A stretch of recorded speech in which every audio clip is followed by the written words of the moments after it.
안녕하세요. 책읽기 좋은 날입니다. 오늘 소개할 책은 이방인, 시시포스의 신화 등으로 널리 알려진 노벨문학상 수상작가 알베르 카미의 대표작 페스트입니다. 옮긴 이는 병광배, 발행은 더 클래식입니다.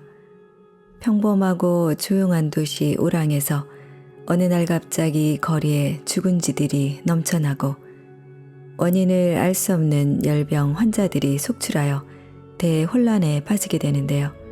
결국 오랑은 다른 지역과 완전히 차단되고 도시는 폐쇄되어 어머니와 아들, 남편과 아내, 가족과 연인들을 분리시키고 도시에 남은 사람들은 제각기 패스트와 싸우며 죽음에 대응하기 시작합니다. 이 작품에서 문학적으로 형상화한 패스트는 분명 질병입니다. 하지만 이 작품이 집필된 배경을 고려하면 패스트는 질병과 동시에 전쟁, 나치즘 등을 상징하는데요. 패스트가 언제라도 돌아올 수 있는 것이라면 패스트가 갖는 상징적 의미는 이와 같은 병리적, 사회 역사적 의미입니다. 늘 크고 작은 질병과 맞서 싸우고 저항해온 인류의 삶은 카미의 문학에 그대로 담겨 있습니다.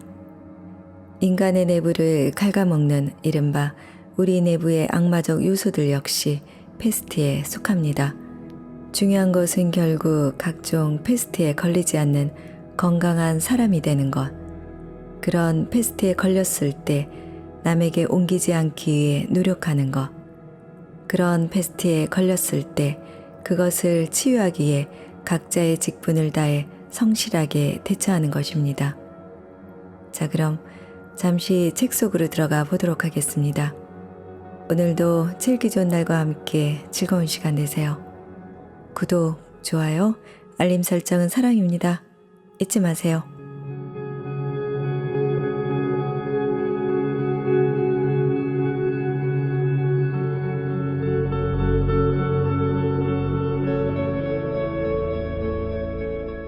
그 순간부터 패스트는 우리 모두의 문제였다고 말할 수 있다.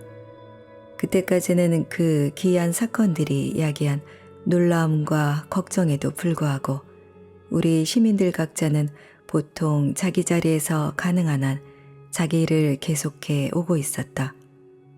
또한 계속 그랬으면 분명 좋았을 것이다. 하지만 일단 관문들이 폐쇄되자 서술자를 포함해 그들 모두가 같은 자료에 들어있는 처지였고 또 거기에 잘 적응해야 한다는 것을 깨닫게 되었다. 이렇게 해서 첫 주부터 갑자기 예컨대 사랑하는 사람과의 이별이라는 개인적 감정이 공포와 더불어 모든 사람의 감정이자 긴 기양살이 시절의 주된 고통이 되었다. 관문 폐쇄로 인한 가장 뚜렷한 결과 중 하나는 사실 이 병에 대해 준비를 하지 못했던 사람들이 처한 갑작스러운 이별이었다.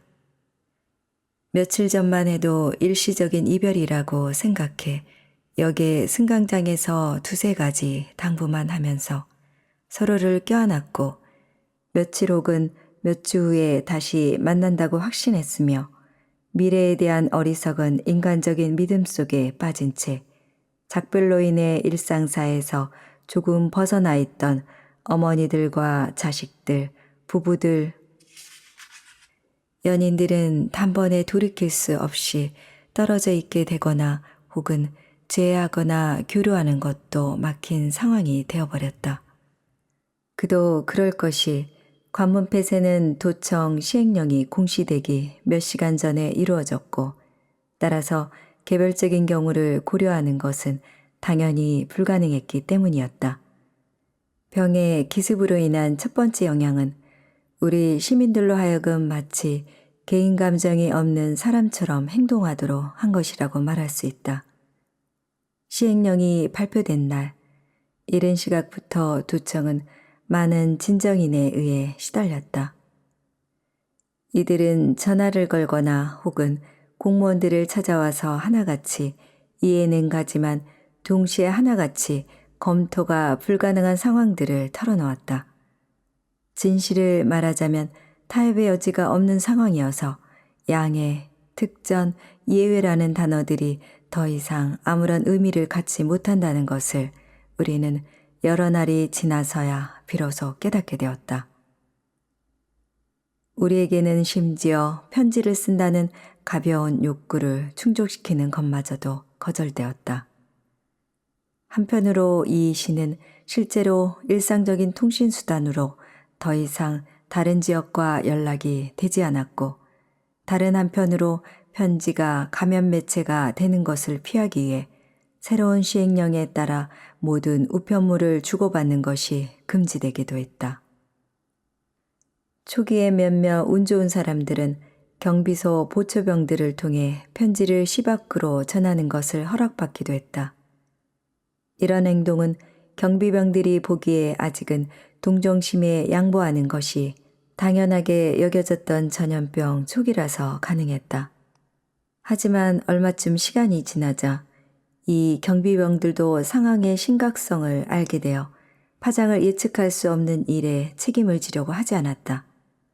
초기에 허용되었던 시의 전화는 공중전화와 회선이 지나치게 혼잡해졌기 때문에 며칠 동안 완전히 중단되었다가 나중에 사망, 출산, 결혼과 같은 이른바 긴급한 경우로 엄격하게 제한되었다. 그래서 전보가 유일한 방편이 되었다. 지성, 마음, 몸으로 연결되었던 사람들이 10단어 정도의 대문자로 된 전문에서 오랜 공감의 표시들을 찾아내야 했다. 그리고 실제로 전보에서 사용할 수 있는 문구들은 빠르게 동이나 오랫동안 공유해온 삶이나 혹은 고통스러운 열정은 다음과 같은 규칙적인 서식 문구로 바뀌어 버렸다. 잘 지낸다. 너를 생각한다. 애정. 그럼에도 우리 가운데 몇몇은 고집스럽게 편지를 써서 바깥 세계와 서신 교환을 하려고 여러 가지 꾀를 쉬지 않고 상상해냈는데 이것들은 늘 환상으로 끝나고 말았다. 설사 우리가 상상해낸 방법 가운데 어떤 것은 성공적이었을지 모르지만 우리가 답장을 받지 못했으니 그 사실을 전혀 알 수 없었다. 그래서 우리는 몇 주 동안 같은 편지를 계속 다시 쓰고 같은 호소를 다시 베껴 쓸 수밖에 없었다. 이렇게 해서 처음에는 우리의 심장에서 피를 흘리며 나왔던 말들이 어느 정도 시간이 지나자 의미를 잃고 텅 비게 되었다. 그래도 우리는 기계적으로 그 말들을 다시 베껴 썼고 죽은 문장들을 통해 우리의 힘든 생활을 전하려고 노력했다. 결국 우리에게는 이런 보람도 없고 고집스러운 독백보다 또 벽과의 이런 무미건조한 대화보다 전보문의 통상적인 호소가 더 나아 보였다. 게다가 며칠이 지나 아무도 우리 시에서 밖으로 나갈 수 없다는 것이 분명해졌을 때 사람들은 전염병 발발 이전에 떠난 사람들의 귀가가 허용될 수 있는지를 물어보자는 생각을 갖게 되었다. 며칠 동안의 검토 끝에 도청은 긍정적인 답을 했다.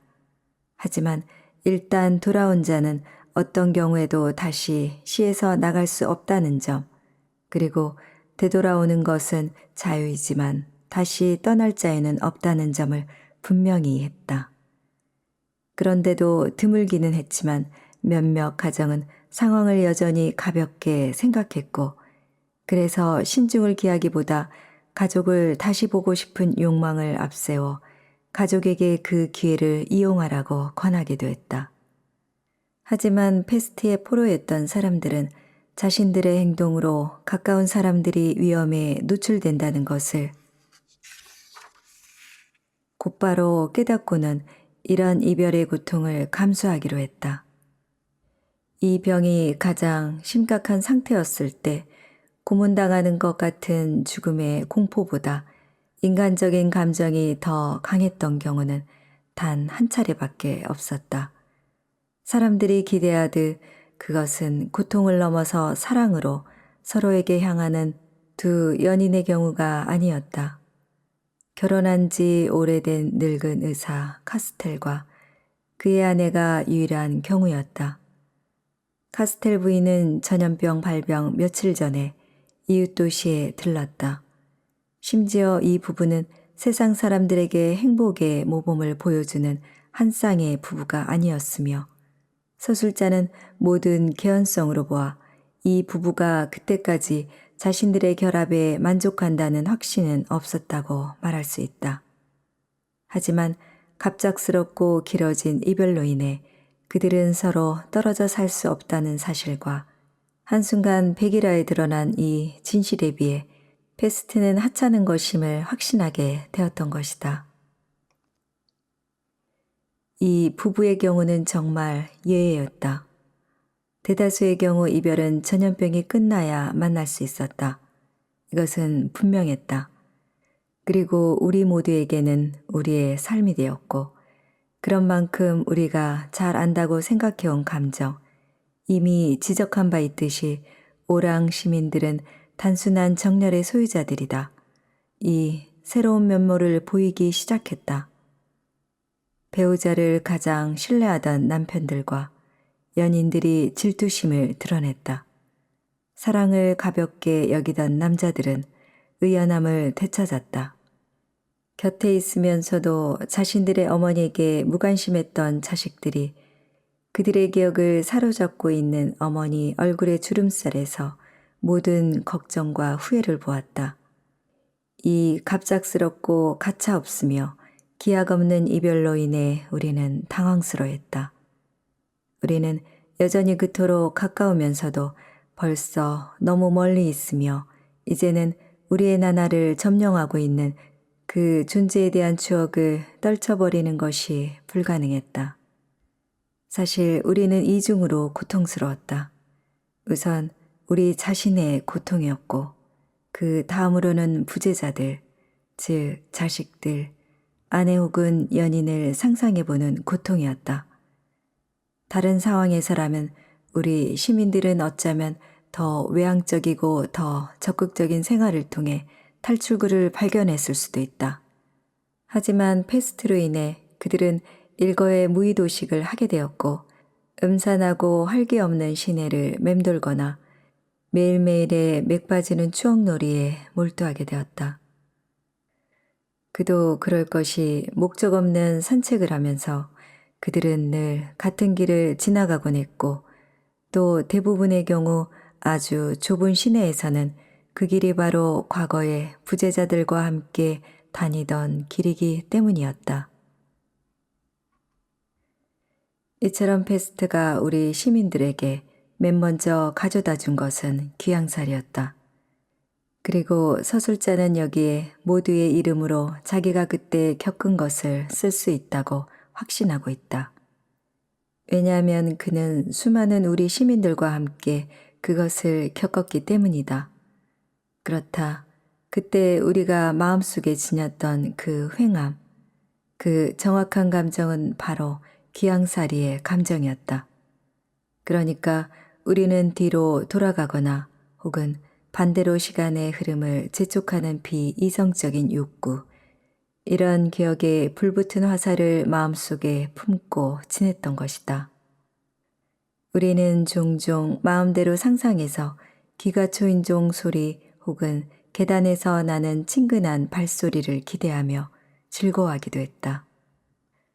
우리는 또한 바로 그 순간에는 기차의 운행이 멈췄다는 것을 잊기로 마음을 먹기도 했다. 또한 우리는 그때 저녁 급행을 타고 온 여행자가 우리 동네에 도착한 시간에는 집에서 그를 기다릴 수 있도록 시간을 조정하기도 했다. 하지만 이 모든 유의는 지속될 수 없었다. 기차가 오지 않는다는 사실을 분명하게 깨닫는 순간이 항상 오고 말았다. 우리는 그때 이별이 오래 계속될 것이며 또한 시간에 적응하려고 애써야 한다는 것을 알고 있었다. 그때부터 우리는 결국 수감자가 되어 과거밖에 없는 자들이 되었다. 그리고 우리 가운데 몇몇은 미래를 기대하며 살려는 유혹을 갖고 있었던 것은 사실이지만 그들은 이런 유혹을 재빨리 포기했다. 적어도 아직은 그럴 수 있는 자들은 상상이란 그것을 신뢰하는 자에게 결국 상처를 주고 만다는 것을 겪으면서 말이다. 모든 시민은 특히 이별의 기간을 헤아려 보는 습관을 재빨리 심지어는 공공연하게 버렸다. 그 까닭은 무엇이었을까? 그것은 가장 낙담한 비관주의자들이 이별의 기간을 예컨대 6개월로 정해놓고 있었다 해도 그들이 다가올 이 6개월 동안의 아픔을 소진시키고 또 그들의 용기를 이런 시련의 수준까지 끌어올려 마지막 힘을 다해 아주 긴 나날 동안 계속된 고통에도 흐트러지지 않고 버텨냈다고 해도 그때 우연히 만난 친구, 신문에 실린 의견, 찰나간의 의심이나 갑작스러운 해안 등이 때때로 그들로 하여금 결국 이 병이 6개월 이상, 어쩌면 1년이나 그 이상 지속되지 못할 이유도 없다는 생각을 갖게 했기 때문이었다. 바로 그 순간 그들의 용기, 의지, 인내는 아주 급격히 붕괴되어 그들의 판단으로 그들은 이제 더 이상 수렁에서 다시 올라올 수 없을지도 모른다는 생각을 하게 되었다. 그 결과 그들은 자신들의 해방될 때까지의 기한을 결코 생각하지 않으려고 더 이상 미래를 향해 돌아서지 않으려고 이렇게 말하자면 항상 두 눈을 아래로 떨구고 있으려고 노력했다. 하지만 당연히 이런 신중함, 이런 식으로 고통을 피하고 싸움을 거부하기 위해 방어 자세를 포기하는 방법은 좋은 결과를 얻지 못했다. 그들은 결코 원하지 않던 붕괴를 피함과 동시에 사실 언젠가 올 사람들과의 재해를 머릿속으로 상상하면서 패스트를 잊을 수 있는 순간들, 요컨대 아주 빈번히 나타나는 그런 순간들을 포기했다. 그 결과 이런 심연과 절정의 중간거리에 자초된 그들은 산다기보다는 부유하고 있었다. 방향 없는 많은 날과 아무 소용이 없는 추억에 내던져진 그들은 고통의 흙 속에 뿌리를 내리는 것을 받아들여야 힘을 얻을 수 있는 그런 방황하는 망령들이었다. 이렇게 해서 그들은 모든 포로와 유영수의 심한 고통, 아무데도 소용이 없는 기억을 간직한 채 살아가는 고통을 맛보고 있었다. 그들이 계속 생각하던 과거조차 회한의 쓴맛밖에 없었다. 실제로 그들은 그들이 기다리던 남자 또는 여자와 함께 아직 뭔가를 할 수 있었을 때 하지 않았다고 개탄하던 모든 것을 그 과거에 덧붙일 수 있기를 바랐을 수도 있다. 이와 마찬가지로 생활의 모든 상황, 심지어는 상대적으로 행복한 포로 생활의 상황에다 부재자를 넣어 생각하고 있었으며 해서 그들은 자신들의 처지에 만족스러워할 수가 없었던 것이다. 현재를 참지 못하고 과거에 대해 적대적이며 미래를 빼앗긴 우리는 이렇게 해서 인간적 정의나 증오에 의해 철창 뒤에서 살게 된 자들과 많이 닮아 있었다. 결국 이 견딜 수 없는 휴가에서 벗어나는 유일한 방법은 상상 속에서 다시 기차를 가게 하고 고집스럽게 침묵하고 있는 경적을 반복해서 울리게 함으로써 시간을 메워가는 것이었다. 하지만 이것이 귀양살이이기는 했지만 대부분의 경우 자기 집에서 하는 귀양살이였다. 서술자가 모든 사람의 귀양살이를 겪은 것은 아니라 할지라도 그는 신문기자 랑베르나 다른 사람들처럼 패스트에 붙잡혀 시내에 억류된 여행자들, 다시 재회할 수 없는 사람은 물론 고향에서도 멀리 떨어져 있게 되어 이별의 고통을 배로 느끼는 사람들을 잊지 말아야 했다. 귀양살이를 하는 사람들 중에 그들이 가장 비참하게 귀양살이를 하는 사람들이었다. 왜냐하면 모두에게 그렇게 하듯이 시간이 그들에게도 그 고유의 불안을 야기하는 동안 그들은 또한 공간에도 묶여 있고 또한 패스트에 감염된 임시 거처와 잃어버린 그들의 본고장을 갈라놓은 벽에도 계속 부딪히고 있었기 때문이다. 침묵 속에서 자기들만이 알게 밤과 고향의 아침을 부르며 하루 종일 먼지투성이 시내를 방황하면서 돌아다니는 자들이 눈에 들어오곤 했는데 바로 그들이 가장 비참하게 귀양살이를 하는 자들이었다. 그때 그들은 제비들의 비행, 황혼의 이슬방울 또는 태양이 종종 텅 빈 시가에 쏟아붓는 기이한 빛과 같은 뭔지 모를 징조들과 황당한 계시들로 자신들의 화를 키워가고 있었다. 언제든 모든 것을 면하게 해줄 수 있던 이 바깥 세계, 그들은 이 세계에 대해 눈을 감아버렸다.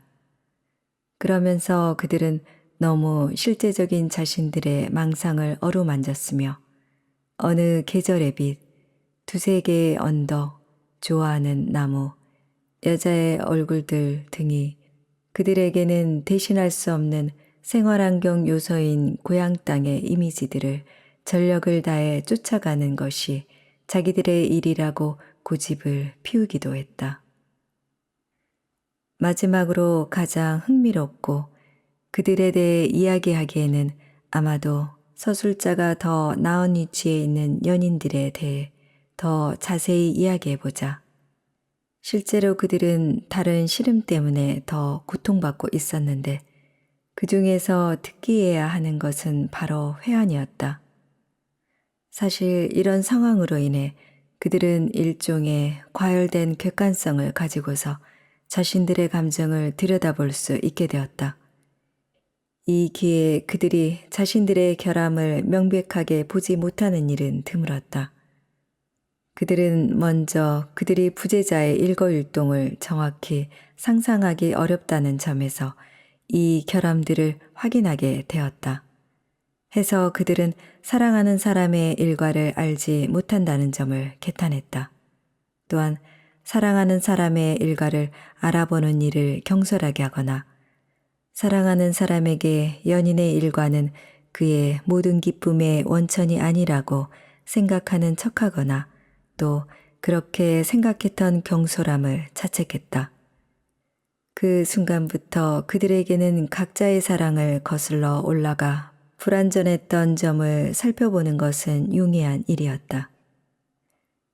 우리는 모두 평소에 의식적이든지 무의식적이든지 간에 한계를 넘지 못하는 사랑은 존재하지 않는다는 것을 알고 있었다. 하지만 우리는 다소 담담하게 우리의 사랑이 보잘것없다는 것을 용인했다. 하지만 추억은 더 까다롭다. 그리고 아주 당연한 일이지만 우리의 외부에서 왔고 또 시 전체를 강타한 이 불행은 우리가 붕괴해야 할 부당한 고통만 안겨준 것은 아니었다. 이것은 또한 우리가 스스로를 괴롭히도록 함으로써 우리로 하여금 고통을 받아들이도록 하기도 했다. 이것이 바로 우리의 주의를 산만하게 하고 또 카드를 뒤죽박죽으로 섞어버린 이 병이 가진 여러 가지 수법 중 하나였다. 이처럼 각자 매일매일 홀로 하늘을 바라보며 살아가는 것을 받아들여야 했다. 이런 전반적인 체념은 결국 사람들의 성질을 무디게 할 수 있었으나 경박하게 만들기 시작했다. 우리 시민들 몇몇에 대해 말하자면 예컨대 그들은 그때 태양과 비를 섬기는 또 다른 노예 상태에 빠져 있었다. 그들의 모습을 보면 그들은 날씨의 영향을 처음으로 직접 받게 된 것 같았다. 단지 황금빛 햇빛이 난 것뿐인데도 그들은 즐거운 표정을 지었던 반면 비가 오는 날에는 얼굴과 생각에 두꺼운 장막이 드리워져 있었다. 몇 주 전만 해도 그들은 이런 허약함과 비이성적인 노예화에서 벗어나 있었다. 그도 그럴 것이 그들은 혼자 세계와 마주한 것이 아니었고 어느 정도까지는 그들과 함께 지냈던 존재가 그들의 세상 앞에 자리 잡고 있었기 때문이었다. 이와는 달리 그들은 이때부터 분명 하늘의 변덕에 자신들을 내맡기고 있었던 것이다. 다시 말해서 아무런 이유 없이 괴로워하고 희망을 가졌던 것이다. 결국 이와 같은 극단적인 고독 속에는 누구도 이웃의 도움을 기대할 수 없었고 각자 자기만의 걱정거리를 안고 홀로 있었다. 우리 가운데 한 명이 우연히 자기의 감정에서 뭔가를 털어놓거나 말하려 했을 때 돌아오는 대답은 어떤 것이든지 간에 대부분의 경우 그에게 상처를 주었다. 그때 그는 상대방과 그 자신이 같은 것에 대해 이야기하지 않고 있음을 깨달았다. 그의 경우 사실 숙고와 고통의 긴 나날에 입각해서 표현했고 그가 상대방에게 전하고자 한 이미지는 기다림과 열정의 불 속에서 오랫동안 익혀온 것이었다. 이와는 달리 상대방은 의례적인 감동, 그러니까 시장에서 판매되는 고통, 상투적인 우울함을 상상했던 것이다. 호의적이든지 적대적이든지 간에 답은 언제나 엉뚱했으며 따라서 거기에 답하는 것을 포기해야 했다. 혹은 적어도 어떤 사람들에게 침묵이란 견딜 수 없는 것이었지만 다른 사람들은 마음에서 나오는 진실된 언어를 찾을 수 없었기 때문에 그들 모두 시장 용어를 빌렸으면서 의례적으로 그러니까 단순한 소시, 신변 잡기, 신문 고정란 같은 식으로 이야기하는 데 만족하고 있었다. 거기서도 여전히 가장 솔직한 고통이 진부한 대화의 표현들로 바뀌곤 했다. 이와 같은 대가를 치러야만 페스트의 포로들은 건물 수에 동정이나 듣는 사람들의 관심을 끌 수가 있었을 뿐이다. 하지만 자신들의 고뇌가 아무리 컸다고 해도 비어있으면서도 무거운 마음이 짊어지기에는 아주 버거운 것이었다고 해도 페스트 발병 초기의 유형자들은 혜택받은 자들이었다고 분명히 말할 수 있다. 이것이 가장 중요한 사실이다. 시민들이 미쳐 날뛰기 시작한 그 순간에도 실제로 유형자들의 마음은 온통 그들이 기다리던 존재를 향해 있었다. 전반적인 슬픔 속에서 사랑의 이기주의가 그들을 보호해 주었고 그들은 오직 페스트가 그들의 이별이 영원하게 될 위험을 가져다주는 범위에만 그것에 대해 생각했을 뿐이다. 이처럼 그들은 전염병이 한창일 때도 위안거리를 제공했는데 그들은 이것을 냉정함이라 생각하고 싶어 했다. 그들의 절망이 그들을 공황으로부터 구했고 그들의 불행에는 좋은 점도 없지 않았다. 가령 그들 가운데 한 명이 이 병으로 목숨을 잃는 일이 생긴다고 해도 이것이 거의 항상 조심한다고 해서 생기지 않을 일이 아니었던 것이다.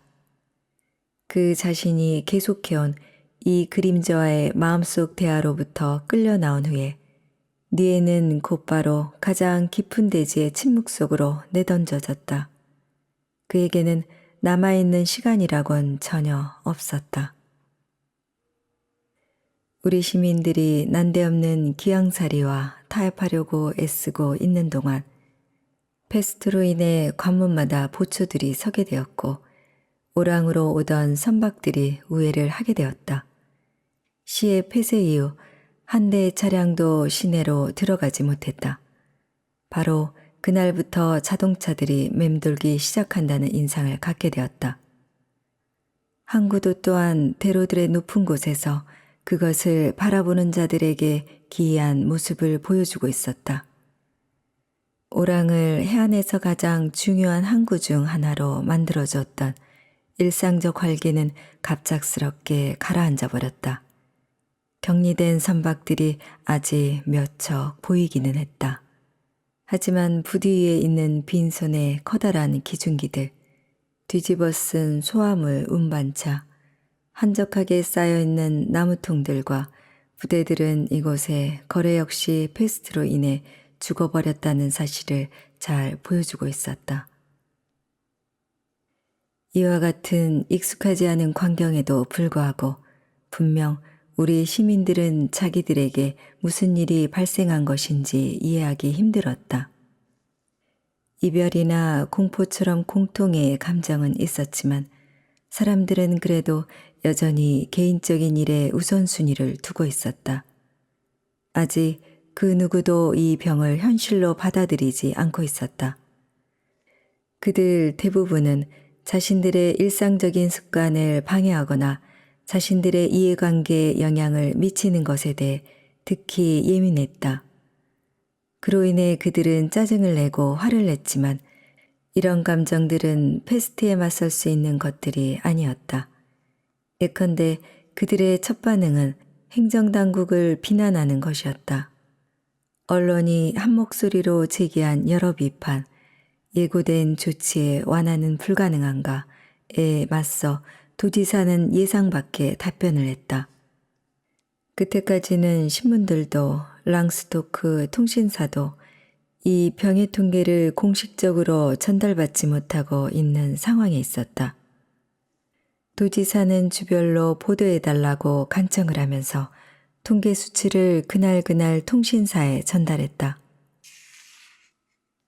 하지만 이렇게 했는데도 그 당시 사람들의 반응은 즉각적이지 않았다. 패스트 발병 후 3주 만에 사망자 수가 302명에 달한다는 공지는 상상력에 호소하지 못했다. 한편으로 어쩌면 그들 모두가 패스트로 인해 죽은 것은 아닐 것이다. 다른 한편으로 시민 누구도 평상시에 주당 몇 명이 사망하는지를 모르고 있었다. 오랑시의 인구는 20만 명이었다. 그런 사망률이 정상인지를 몰랐던 것이다. 심지어 이것은 그 분명한 중요성에도 불구하고 사람들이 결코 신경 쓰지 않는 종류의 정확성이기도 하다. 그러니까 대중은 비교 기준을 가지고 있지 않았던 것이다. 대중은 한참 시간이 지나 사망자 수의 증가를 확인하면서 비로소 진실을 알게 되었을 뿐이다. 실제로 5째 주에는 321명, 6째 주에는 345명이었다. 이런 수치들은 최소한의 설득력을 발휘하긴 했다. 하지만 이것들은 충분히 강력하지 못해 우리 시민들은 걱정을 하면서도 분명 기분이 나쁘기는 하지만 결국 일시적인 사고라는 인상을 갖지 않을 수 없었다. 이렇게 해서 시민들은 계속 길거리를 돌아다니고 노천 카페에 앉아 있었다.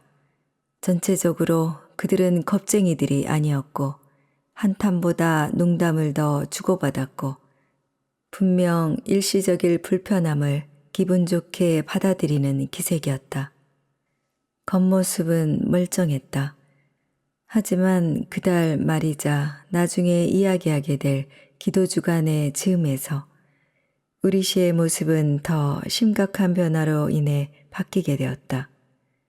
맨 먼저 도지사는 차량 운행과 식량 보급에 관련된 조치를 취했다. 식량 보급은 제한되었으며 연료 배급제가 실시되었다. 절전 명령도 떨어졌다. 필수품만이 육로와 항공로로 오랑에 반입되었다. 이렇게 해서 차량 운행이 거의 없게 될 때까지 점차 줄어들었고 사치품 가게들은 하루 만에 문을 닫았으며 구매자들의 줄이 문 앞에 늘어서 있는 다른 상점들의 진열장에는 품절 안내문이 붙는 것을 목격할 수 있게 되었다. 이렇게 해서 오랑의 모습은 기이하게 변했다. 보행자들의 수가 더 많아졌고 가게나 몇몇 사무실의 폐쇄로 할 일이 없어진 많은 사람이 심지어 한가한 시간대에도 거리와 카페를 채우고 있었다. 그 당시 그들은 아직 실업 상태가 아니라 휴직 상태였다. 오랑은 그때 가령 오후 3시경에 맑은 하늘 아래에서 공개 행사가 진행될 수 있도록 또 주민들이 축하 공연에 참여하기 위해 거리를 점령할 수 있도록 교통을 차단하고 가게들의 문을 닫은 축제의 도시라는 거짓된 인상을 풍기고 있었다. 당연히 영화관들은 전면 휴직 상태에 더불어 매출액이 크게 올랐다. 하지만 도내에서 이루어졌던 필름 유통이 중단되었다. 2주가 지나자 영화관들은 상영작을 서로 맞교환할 수밖에 없게 되었고 또 얼마 후에는 영화관마다 늘 같은 영화를 상영하게 되었다. 그런데도 영화관들의 매출액은 줄어들지 않았다. 끝으로 카페들은 손님들에게 물품을 고루 공급할 수 있었다. 그건 포도주와 술거래가 주된 자리를 차지하고 있는 어느 도시에나 상당량 비축되어 있는 재고 덕분이었다. 사실을 말하자면 사람들은 많이 마셔댔다. 한 카페에서는 제대로 된 포도주는 미생물을 박멸한다고 써붙였는데 술이 감염성 질환을 예방해 준다는 대중에게는 이미 자연스러웠던 생각이 여론 속에 굳건히 뿌리내리게 되었다. 매일 밤 2시쯤 카페에서 쫓겨난 상당수의 주정꾼들이 거리를 채우고 낙관적인 얘기를 마구 퍼뜨렸다. 하지만 어떤 의미에서는 이런 모든 변화가 너무 유별났고 너무 신속하게 이루어졌기 때문에 그것들을 정상적이고 지속적인 것으로 여기기는 쉽지 않았다. 결과적으로 우리는 계속해서 개인적인 감정에 우선순위를 두고 있었던 것이다. 관문들이 폐쇄된 지 이틀 후 의사 류에는 병원에서 나오면서 코타르를 만났다. 코타르는 그를 향해 만족해하는 얼굴을 들어올렸다. 류에는 그에게 안색이 좋다고 축하해 주었다. 예, 아주 잘 지내고 있습니다. 그런데 선생님, 그 망할 놈의 패스트, 이런 심각해지기 시작하네요. 키 작은 사내가 말했다. 의사는 그렇다고 시인했다. 그러자 상대방은 유쾌하다는 투로 이렇게 단언했다. 지금 그게 멈출 리가 없습니다. 모든 게 뒤죽박죽이 될 겁니다. 그들은 잠시 함께 걸었다. 코타르는 자기 동네의 한 큰 식료품상이 나중에 비싸게 팔 생각으로 식료품을 저장했었는데 그를 병원으로 데려가려고 온 사람들이 그의 침대 밑에서 통조림 깡통들을 발견했다는 이야기를 했다. 그 친구는 거기서 죽었어요. 패스트에 걸리면 살 수 없지요. 이처럼 코타르는 사실인지 거짓말인지 모를 전염병에 대한 이야기를 많이 알고 있었다. 예컨대 어느 날 아침 시내에서 한 남자가 패스트 증상을 보였는데 병으로 머리가 이상해져 밖으로 나가 첫 번째로 만난 여자에게 달려들어 자기는 패스트에 걸렸다고 외치면서 꼭 껴안았다는 이야기도 있었다. 그래요? 우리 모두 미칠 겁니다. 분명히 그럴 거예요. 코타르는 단정하는 내용에 어울리지 않는 상냥한 어조로 말했다. 이와 마찬가지로 같은 날 오후 조제프 그랑이 의사 리웨에게 개인적인 비밀 얘기를 털어놓았다. 그는 책상 위에 놓여 있는 리웨 부인의 사진을 발견하더니 의사를 쳐다보았다. 리웨는 아내가 시외에서 요양 중이라고 대답했다. 어떤 면에서는 다행이네요. 그랑이 말했다. 의사는 분명 다행이고 그저 아내가 완쾌되길 빈다고 대답했다. 아, 이해합니다. 그랑이 말했다. 그리고 그랑은 리에가 자기를 알게 된 후 처음으로 생각나는 대로 말을 하기 시작했다. 여전히 적합한 말을 찾느라 애를 썼지만 그랑은 마치 자기가 말하는 것에 대해 오래전부터 생각해온 듯이 거의 매번 적합한 말을 찾아내는 데 성공했다. 그랑은 꽤 이른 나이에 가난한 이웃집 처녀와 결혼했다. 심지어 공부를 중도에 그만두고 직장을 갖게 된 것도 결혼을 위해서였다. 그의 부인 잔도 그도 그들이 살았던 동네를 결코 떠난 적이 없었다. 그는 잔을 보러 그녀의 집에 가곤 했는데 자네의 부모는 말없고 서투른 이 구원자를 약간 비웃었다. 그녀의 아버지는 영무원이었다. 그는 쉴 때면 늘 창문 근처의 구석에 앉아 큼직한 두 손을 펴서 허벅지에 얹고 생각에 잠겨 거리의 움직임을 바라보곤 했다. 자네의 어머니는 항상 집안일을 했고 자는 그녀를 돕곤 했다. 자네 몸은 아주 호리호리해서 그녀가 길을 건너는 것을 볼 때마다 그랑은 걱정을 하지 않을 수가 없을 정도였다. 그럴 때면 그의 눈에는 차들이 비정상적일 만큼 커 보였다. 어느 날 성탄절 선물가게 앞에서 자는 진열장을 감탄스러워하며 바라보다가 참 아름다워요 라고 말하면서 그랑에게 몸을 기댔다. 그는 그녀의 손목을 꼭 쥐었다. 이렇게 해서 그들의 결혼이 결정되었던 것이다. 그랑에 따르면 나머지 이야기는 아주 간단했다. 모든 사람이 다 그렇듯이 그도 결혼하고 조금 더 사랑하고 일했다. 일을 너무 많이 해서 사랑하는 것을 잊을 정도였다. 잔 역시 일을 했다. 국장이 약속을 지키지 않았기 때문이다. 여기서 그랑이 말하고 싶어하는 것을 이해하려면 약간 상상력이 필요하다. 필요가 더해져 그는 되는 대로 지냈고 차츰 말수가 줄어 젊은 아내가 사랑받고 있다는 생각을 계속하도록 받쳐주지 못했다.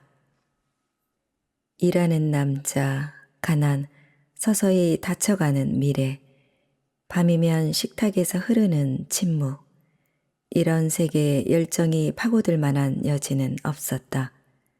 자는 아마 괴로워했을 것이다. 그녀는 그래도 제자리에 있었다. 사람에게는 모르는 사이에 오랫동안 괴로워하는 일이 생길 수 있다. 그렇게 몇 해가 지났다. 후일 그녀는 떠났다. 물론 그녀는 혼자 떠나지 않았다. 당신을 많이 사랑했지만 이제는 피곤해요. 떠나는 것이 기쁘지는 않지만 다시 시작하기 위해 행복해야 할 필요는 없어요. 대략 이것이 그녀가 그에게 썼던 편지 내용이다. 이번에는 조제프 그랑이 괴로워했다. 류에가 그에게 말했듯이 그도 역시 다시 시작할 수 있었을 것이다. 하지만 그는 자신이 없었던 것이다. 단지 그랑은 항상 그녀를 생각하곤 했다. 그가 바라는 것이 있다면 그것은 자기 입장을 정당화하기 위해 그녀에게 편지를 한 통 쓰는 것이었다. 그가 말했다. 하지만 그건 어려운 일입니다. 그런 생각을 한 지는 오래됩니다.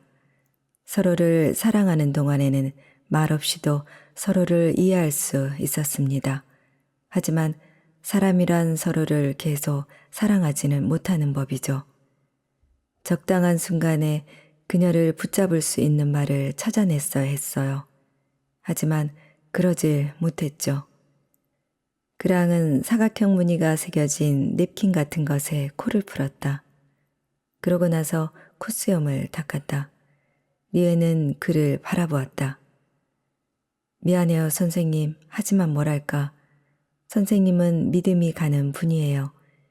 선생님하고 이야기를 할 수 있어요. 그래서 감동하는 거예요. 그랑이 말했다. 보기에도 그랑은 페스트로부터 아주 멀리 떨어져 있는 것 같았다. 그날 저녁 니에는 아내에게 시가 폐쇄되었다. 자기는 잘 지낸다. 계속 스스로를 잘 돌봐라. 그녀를 생각한다는 내용의 전보를 쳤다. 관문 폐쇄 후 셋째 주에 병원 출입구에서 리에는 그를 기다리는 한 젊은 남자를 만났다. 저를 알아보시리라고 생각합니다만 젊은 남자가 말했다. 리에는 그를 안다고 생각했지만 잠시 망설였다. 이 사건이 터지기 전에 찾아뵈었지요. 아랍인들의 생활 여건에 대한 정보를 부탁했던 적이 있는데요. 제 이름은 레몽 랑베르입니다. 상대방이 말했다. 아, 그랬었지요. 그래, 좋은 취재거리를 찾은 거네요. 리에가 말했다. 상대방은 신경이 날카로워 보였다. 그는 이번에는 그것 때문이 아니라 의사 리에에게 도움을 청하러 왔다고 말했다.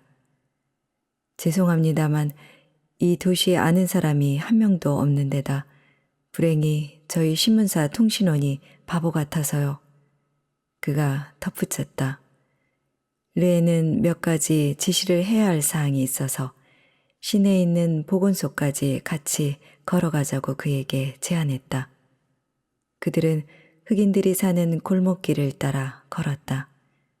저녁이 가까워지고 있었다. 예전에는 이 시간대에 시끌벅적했던 시가 이상하게도 한적해 보였다. 아직 황금빛인 하늘에 울리던 몇 번의 나팔 소리가 군인들이 자신들의 일과를 수행하고 있다는 것을 알려주고 있을 뿐이었다. 그동안 무어인식 가옥들의 파랗고 붉고 자주 새긴 벽돌 사이로 가파른 길들을 따라가며 랑베르는 아주 흥분해서 이야기를 했다. 그는 아내를 파리에 두고 왔던 참이었다. 사실을 말하자면 아내는 아니었지만 아내나 같았다. 오랑이 폐쇄되자 그는 즉시 그녀에게 전보를 쳤다. 처음에는 그저 임시 사태라고 생각하고 그녀와 연락을 취하는 길만 모색했을 따름이었다. 오랑 주제의 동료 기자들은 그에게 그들로서는 아무것도 할 수 없다고 말했고 우체국은 그를 되돌려 보냈으며 도청에서 근무하는 한 여자 비서는 그에게 콧방귀를 뀌었다. 마침내 그는 2시간 동안 줄을 서서 기다린 끝에 다 줬소, 곧 봅시다 라고 쓴 전보를 겨우 접수시켰을 뿐이었다. 하지만 랑베르는 아침에 일어나면서 어쨌거나 이 사태가 어느 정도 지속될지 알 수 없다는 생각이 갑자기 들었다. 해서 그는 떠나기로 결심했다. 그는 추천을 받아 그의 직업은 여러모로 편리했다. 도지사의 비서실장과 접촉할 수가 있었다. 랑베르는 그에게 자신은 오랑과는 아무런 관계가 없고 자기 일은 여기에 머무르는 것이 아닌데 우연히 여기에 있게 되었으며 따라서 밖으로 나가면 일단 격리 수용된다고 해도 자기가 이곳을 떠나는 것을 허락해 주는 것이 옳다고 말했다. 비서실장은 사태를 잘 이해하지만 예외를 둘 수는 없으며 검토는 해 보겠지만 상황이 심각해 아무런 결정도 내릴 수 없다고 대답했다. 하지만 어쨌든 저는 이 도시에서는 이방인입니다. 랑베르는 말했다. 분명 그렇습니다만 여하튼 전염병이 계속되지 않기를 희망해 봅시다. 끝으로 비서실장은 오랑에게 재미있는 취재거리를 얻을 수 있을 것이고 잘 생각해보면 좋은 면을 가지지 않은 사건이란 없다고 말하면서 랑베르를 위로하려고 노력했다는 것이다. 랑베르는 어깨를 으쓱했다. 리에와 랑베르는 중심가에 도착했다. 어리석은 일입니다. 선생님, 잘 아실 겁니다. 기사를 쓰기 위해 제가 세상에 태어난 게 아닙니다. 어쩌면 여자하고 살기 위해서 세상에 태어난 것 같기도 하고요. 이게 정상이지 않습니까? 리에는 어쨌든 그것이 더 합당해 보인다고 말했다. 중심가의 대로들은 보통 때처럼 북적대지 않았다. 몇몇 행인들이 멀리 있는 집을 향해 바삐 가고 있었다. 그 누구도 미소를 짓고 있지 않았다. 리에는 그것이 그날 발표된 랑스도크 통신사의 뉴스가 낳은 결과라고 생각했다. 24시간이 지나면 우리 시민들은 다시 희망을 갖기 시작할 것이다. 하지만 당일에는 통계 수치가 그들의 기억 속에 너무 생생하게 남아 있었다.